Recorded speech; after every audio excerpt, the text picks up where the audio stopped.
Patrick, welcome to the show. Hey, thanks for having me back. I'm Man, happy to be funny. back. It's funny you say back. For those who, I've gone through a few iterations here, and I haven't talked about that in a while. But this is like the third show in a year and a half, and we split time here and there.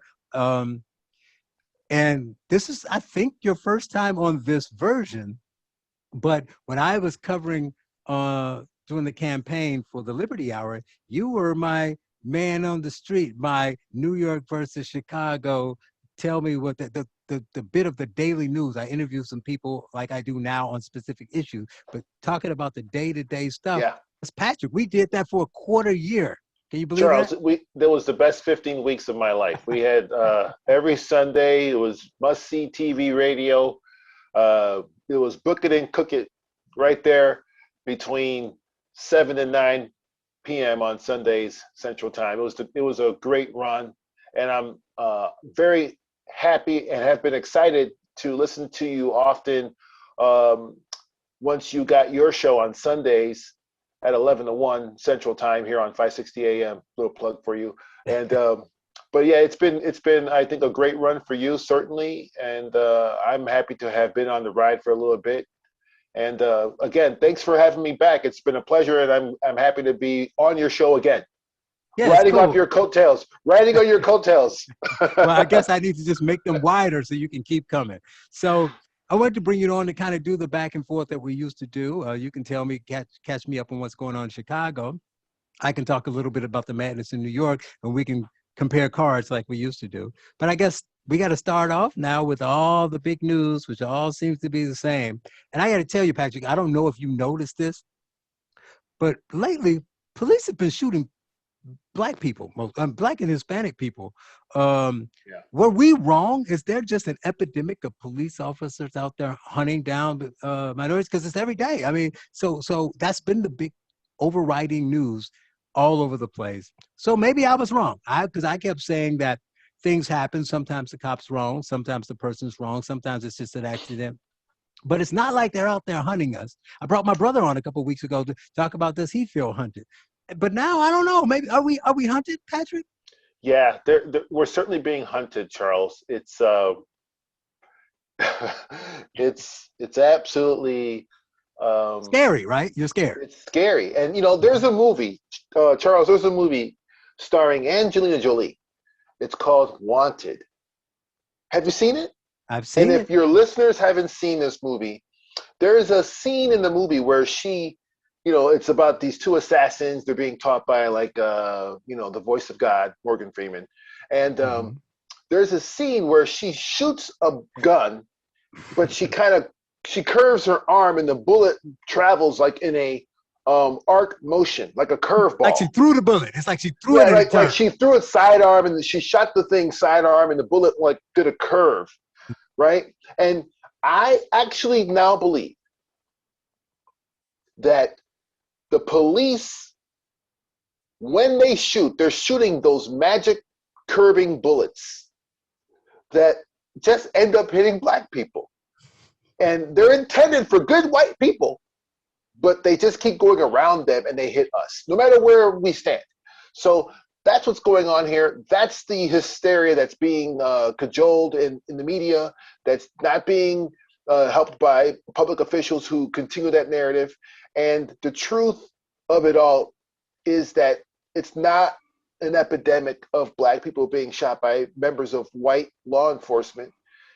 It's 27 people on the average per year over the last, I want to say 6 or 7 years. I think maybe going back to 2010, actually. So over 11 years, the average is 27 per year. Now, Charles, we have 42 million African Americans in this country. And at that rate of 27 deaths per year attributed to white law enforcement, see, it doesn't compute the black officers who happen to injure, harm, or kill black citizens. It's only white officers that this statistic only matters. It will take 17,000 years probably for us to absolve the race by attrition. So Well, maybe this that's the is, thing. They're just trying to wear us down slowly. yeah, But this is it. Yeah, those who obviously it's clearly you're mocking the people who are being hysterical, but you make a certain point. We were talking before on offline that's going to now be on online. And I say this, you're one of the few people that I hear say this, and I think it needs to be happening more. I told you I try to stay out of the police fray.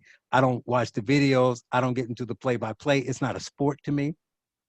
But you know, it's no different in my sense than any other violent crime that happens. So it's bad, but I'm not going to spend my whole life on that one violent crime. I'm not going to stop my life. I'm not going to go into the street, all those kind of things. But I do take apart the things that I notice that I don't need to know the particulars on. And I keep saying this because I don't like to get into the argument about it. So I always joke, somebody brings me a situation and I just say, oh, cop shot somebody. I assume the cop was guilty. So now we're not going to get into the back and forth about who was right or wrong. I don't need to see a video. Cop was a racist. He was guilty. However, I do have a more macro question to ask you. Cop was guilty, so there's racist cops. I'm even giving you that. So we're not going to debate that. But what I want to know is, why is it that racist cop, let's call him racist Mike. So white Mike, because he's white, gets up every morning. He's been a cop for 11 years. He gets up every morning, puts on the uniform, and he goes out. And he's hoping he's going to find a black man to shoot because he's a racist. Right. Not only does he go 11 years without shooting one, right?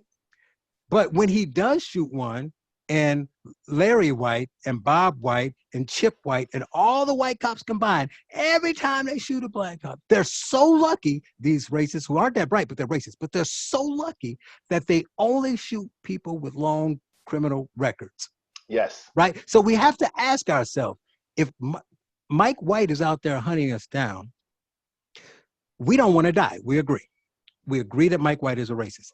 Isn't the best course of action to not get shot by Mike White? White Mike. Wouldn't that be to find out what he's done, what he's doing, and which type of person he's targeting, and not be like them? So as much as we can put down Mike White, all we want, but don't we increase our chances of safety if we're not George Floyd? Ha.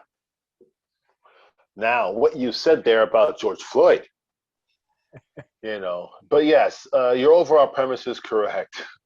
It's amazing. You know, I don't necessarily agree that all these officers that happen to be involved in these police-involved shootings are racist, though. Oh, of course, it's silly. Of course, it's 100% they're not. Right. What I'm saying is, if I give them the argument, I don't have to waste 20 minutes arguing about, well, how do you know he's not racist? Well, I think they're racist. Robert DiAngelo said every white's racist. So I just say, okay, let's assume they are. Right. You can't name, if there's 300,000 racist cops, right? That's a lot of racist cops working 50 hours a week, pulling over people and pushing them into black and brown neighborhoods. Yet every time they throw a bullet, it hits somebody with a record. If they were just randomly looking for black people to kill because they were racist, and there's so many of them in the country, and you or I might not be on the radio right now. Why have it? And not just you or I, you know, we're around the same age, because people will say, well, you're just some crazy conservative, or you're just some frustrated Democrat. Look, I wrote a post a couple of years ago. I read it when my brother was on the show, and I was like, look, me and my two brothers are combined 155 years old at the time. None of us are rich. We all lived in different places. We lived in all these different places all across the country in our 150 some odd years. My brother lives in the rural South. He lives in the rural area outside of Atlanta. And none of us have ever had these situations happen to us. And I can't speak for them going a degree to their friends, but I personally don't have any close friends who that's happened to, all of whom are black. I grew up in Gary, Indiana, and I lived there till I was 38. And, Charles, and the only person I got one for you. The only people I know of that I knew personally that got shot by the cops, you'll love this, was two people that I knew personally. Both got shot. They shot each other. One was a drug dealer, one was a cop, and they were both black. And scene. Charles, you grew up in Gary. I grew up in University Park, Illinois, which is on the other side of Route 30, going west from you. South suburbs of, Will County. And when our parents moved out there in 1972, we were literally one of the first, pioneers of black families that lived in Park Forest South before they changed the name to University Park. So I grew up in a white neighborhood, okay? And by all statistics that we see today, I have to say, it's, I'm lucky that I made it alive, right? That I made it out alive, because these white cops would have shot me and my brothers also. Could they see you? Maybe they couldn't see you. Yeah. Okay. I mean, this is ridiculous. This is ridiculous. This is ridiculous. And it doesn't solve the problem. They think we're mocking them. I'm saying, I don't want black people killed. You don't want black people killed. I say, give them education, give them opportunity, teach them critical thinking skills, and get them out of gangs. You say race, racist, white, right. systemic, but progressive. There's another, 16, and there's another level to the madness that is white cop black death. Like you said, you hit the hammer, you hit the nail on the head when you said that these people who are shot all are criminals for the most part. I'm not even saying they are criminal, even though for the most part they are. They got a record. You said they got a record. Okay, they got a record. No, they got a record. Not only that, my point isn't even criminal. My point is they live a lifestyle that tends to draw police to them. That's all I'm saying. Sure. They may be totally innocent. Let's say you never broke the law, but you hang out with guys in the gang or you hang out with drug dealers. You are inviting police into your life. Right. Somehow they've magnetized themselves to the shield, to the badge. And the left has made these people martyrs. Oh. When if you examine their lifestyle and the cause of the killing incident, they're not heroes. They're not angels.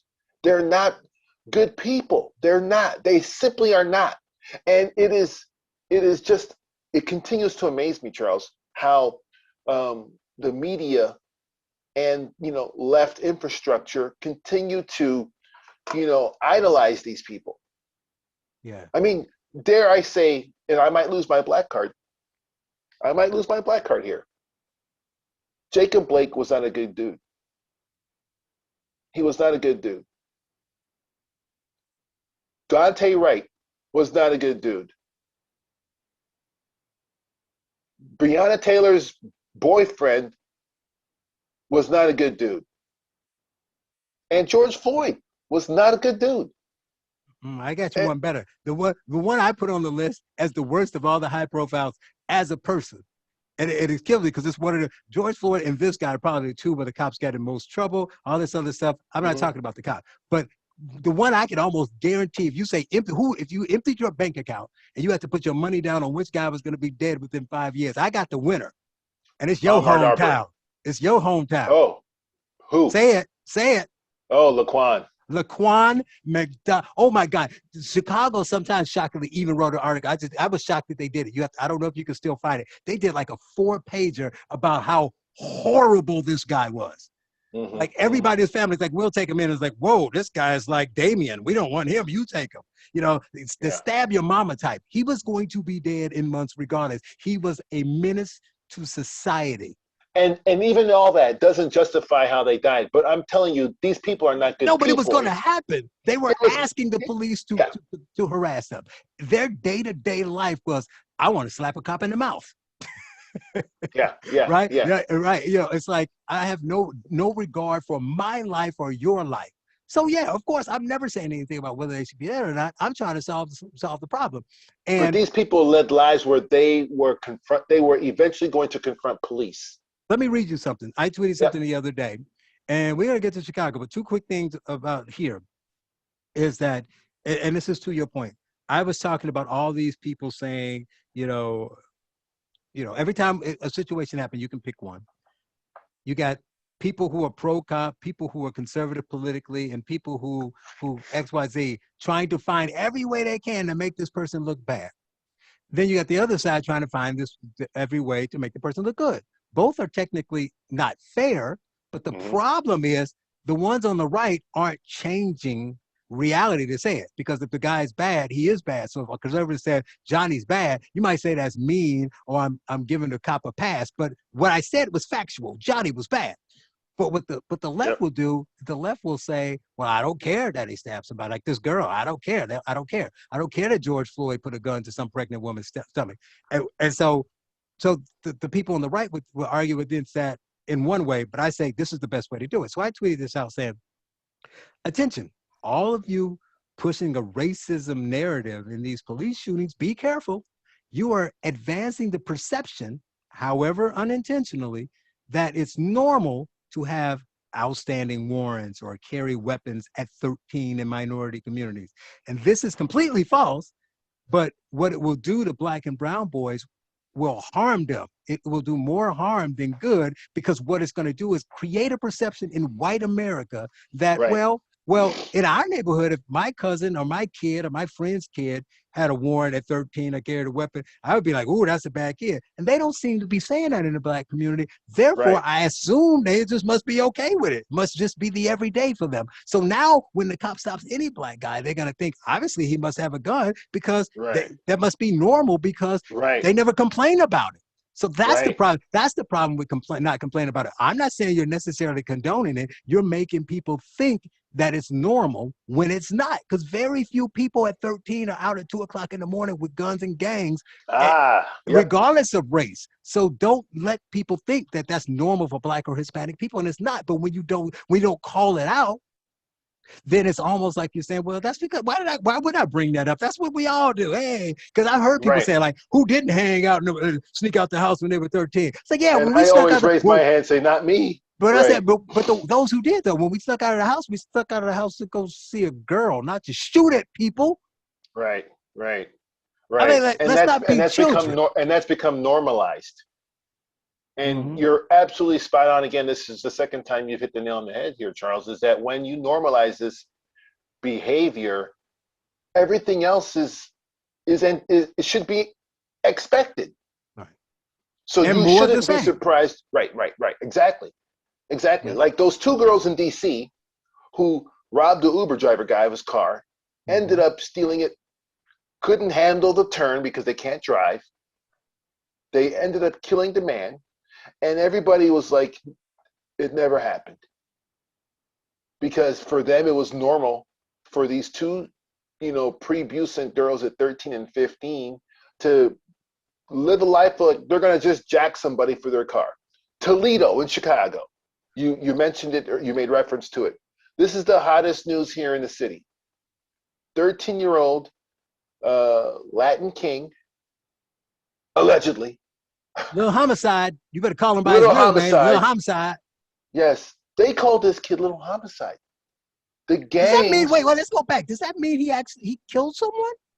Well, I have it on good authority from someone who knows about that lifestyle, said that in particular, the Latin kings, if you get a nickname like that, it's because you've earned it.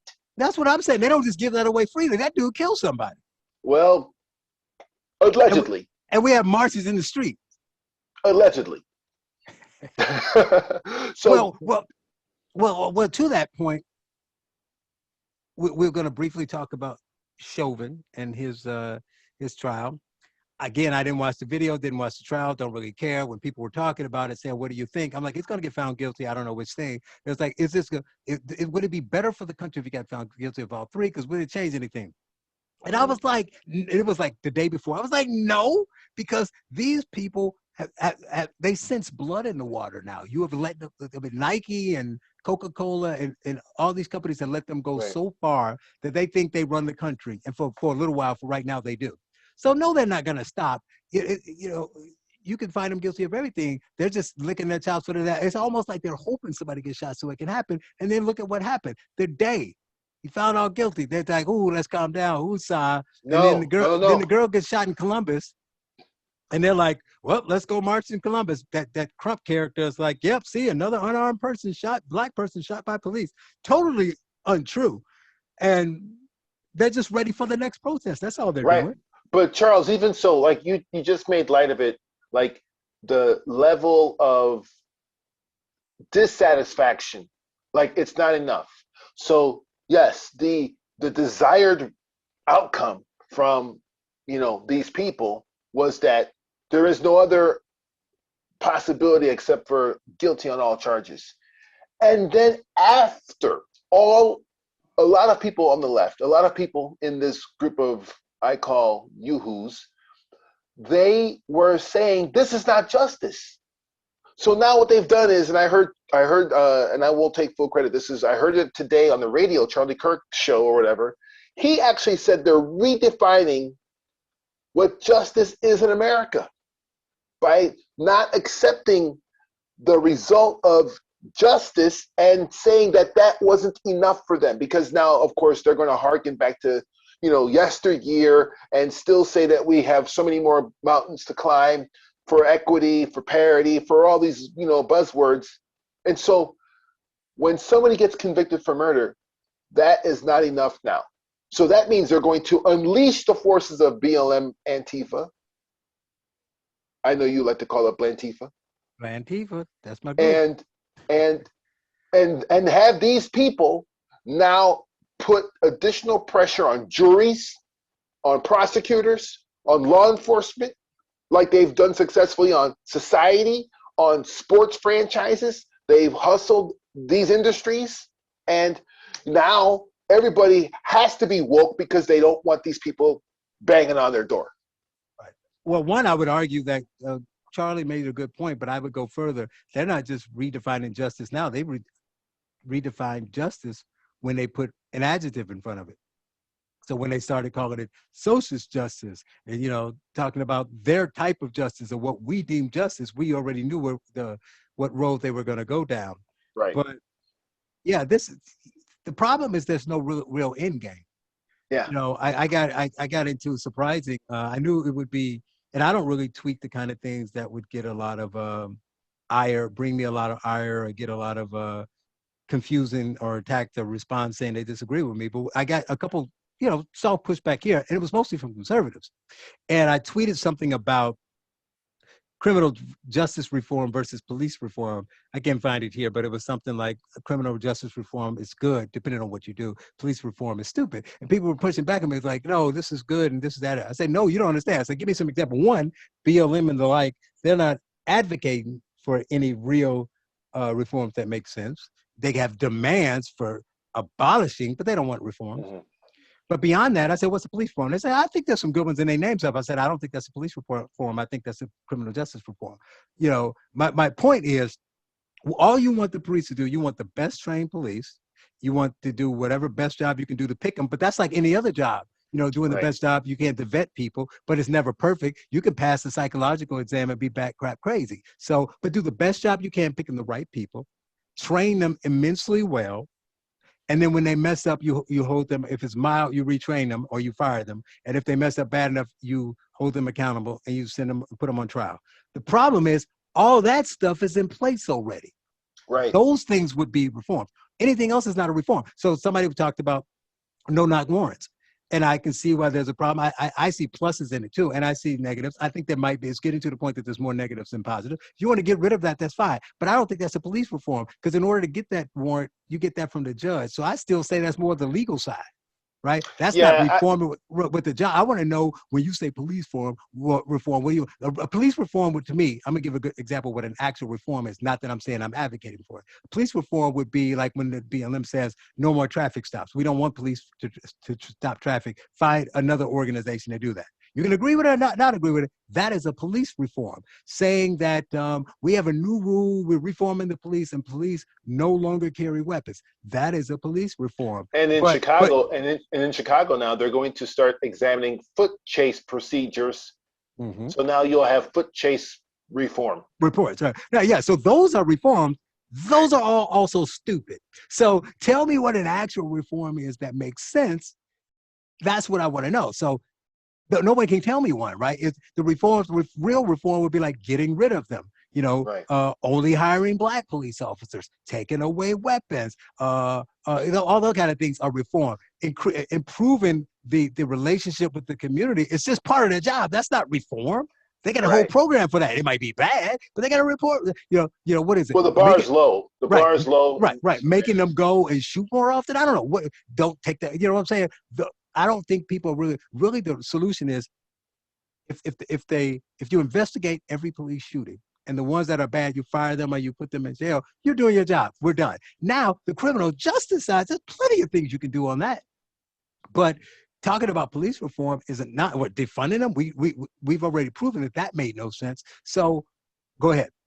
No, I was just going to say, like, defund police. That advocacy now is the zenith of the frustration of incremental policy versus radical policy changes, right? So we've been playing this game of reform for decades, where policymakers have said, oh, okay, I agree, let's do reform. And they change, 3 words out of a 400-page manual book, or, and they call it, we've reformed the policy now.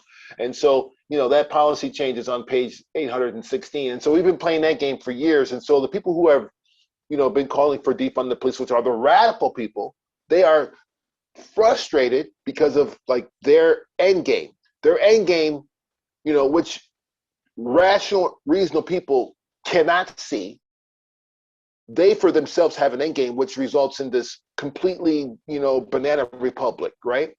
But they're frustrated with the way policy works in this country. Is like, take 1 step forward, 2 steps back, 2 steps forward, 6 steps back. Like, it's a dance. And that's unfortunately the way government works. And the call for defunding is the zenith of radicalness due to frustration. And they want that change immediately. And that's never going to happen. I mean, it's going to happen, I guess, in a way where, you'll see another incrementals, like, oh, we can reduce the budget, $20 million or this and that. You're seeing it.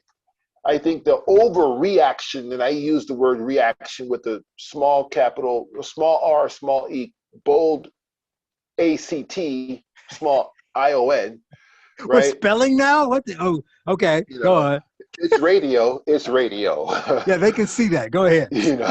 Like Seattle, like Minnesota, their leader, got suckered into actually moving on a radical notion, like, immedially, without. I'm glad you brought that up, because right. You talk about the people, you kind of gave them a little bit. For you said to the people who are wanting to defund, that comes out of not getting fake reforms for years.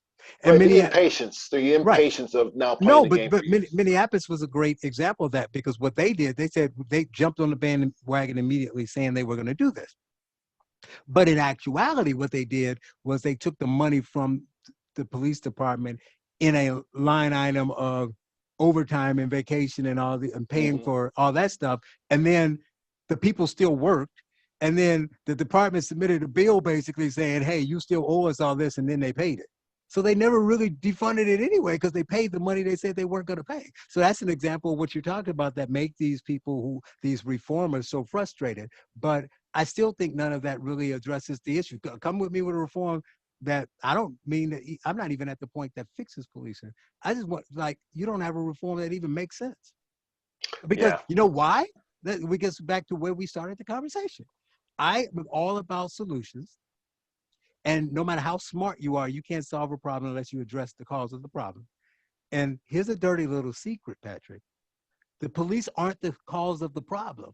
No. So you can reform the police up the yazoo. It won't change anything, because you're not reforming what the problem is.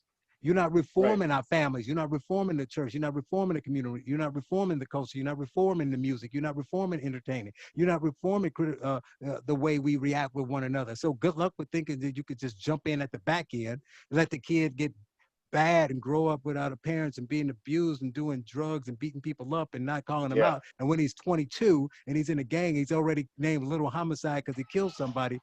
Go ahead, say it. Allegedly. Now you say you can fix this by policing? Come on, that's crazy. No, remember, the job of police is to react. They're always 1 step behind. Yeah. So to your point, you're right. They're not addressing the problem. They're addressing the reaction to the problem, which remains unchanged, unaddressed, unmoved. Right. And who are police reacting to are the bad apples, the bad seeds, the bad characters. And that doesn't mean that at some point You and I never get caught up because the bad actors tend to be more black in the neighborhoods where they work at. So they see us and until they get proof that we're not, they think we're one of those. And we can find ways to try to train that out of them. But it's not going to happen. I mean, if you're doing 50 hours, 60 hours a week and all you see are criminals and 82% of them are black and brown, you're going to, kind of look sideways again when you see a black person, Mm-hmm. so you can minimize that a little bit, but you're never going to solve that problem. I don't want to hold you too much longer. I do see you waving and fanning in the background, but I did want to mention the thing I sent to you. If you all haven't seen this, Oh there's a yeah. guy, MSNBC, the typical terrible African American that chaps my hide the most because there's a big problem in the black community because they are emotionally weak and intellectually lazy surface thinkers. And his name is, what's his first name again, Patrick? Because I forgot. His name is Jonathan Capehart.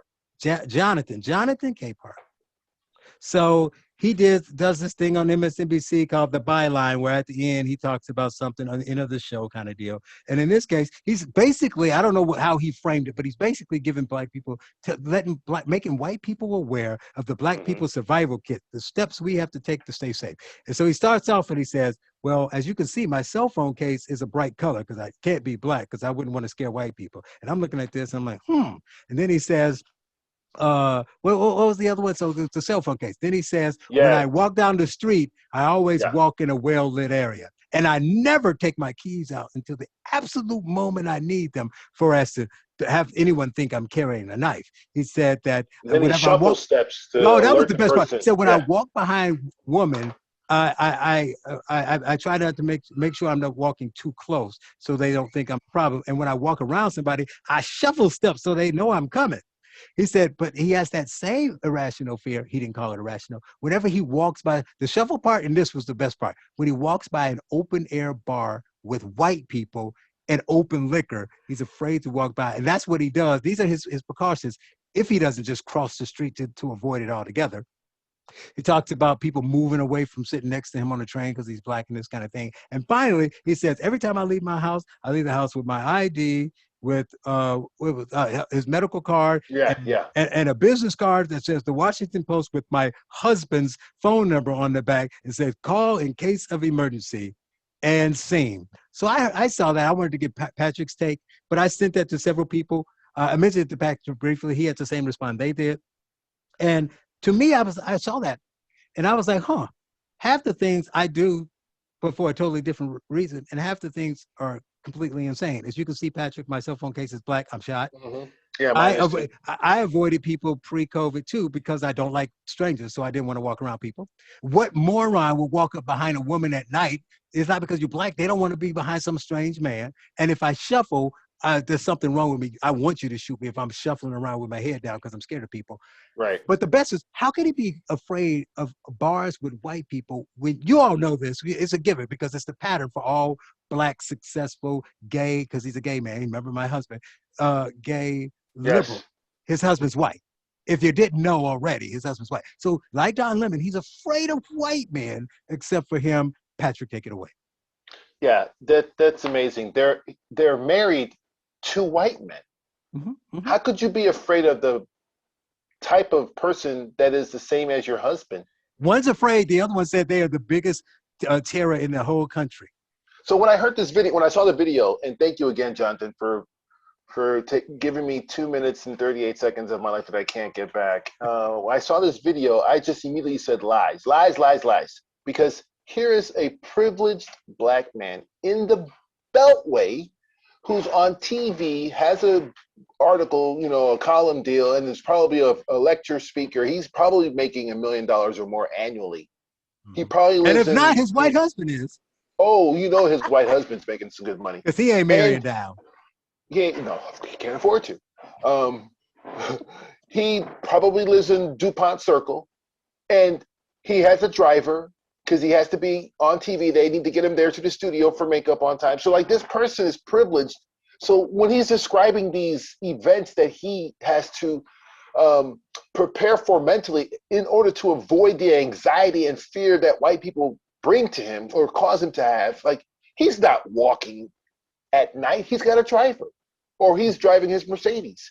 He's not He's not shuffling his feet like Kaiser Sosa behind white women Right. on badly lit sidewalks. Right. That's when he's walking down those dark, seedy alleys. Come on. Yeah, And to the ID, I thought one, black people couldn't get IDs, and if they did, IDs are supposed to be racist now. they're Remember racist. that? So why is he walking Yeah. around with one? With an ID. It's completely scripted, that whole segment, and it's a virtue signal to Black America, who he's actually talking down to. Okay, he's talking down to Black America to remind us regular people in the heartland that we need to be careful because we're not as privileged as he is. He's mocking Black people.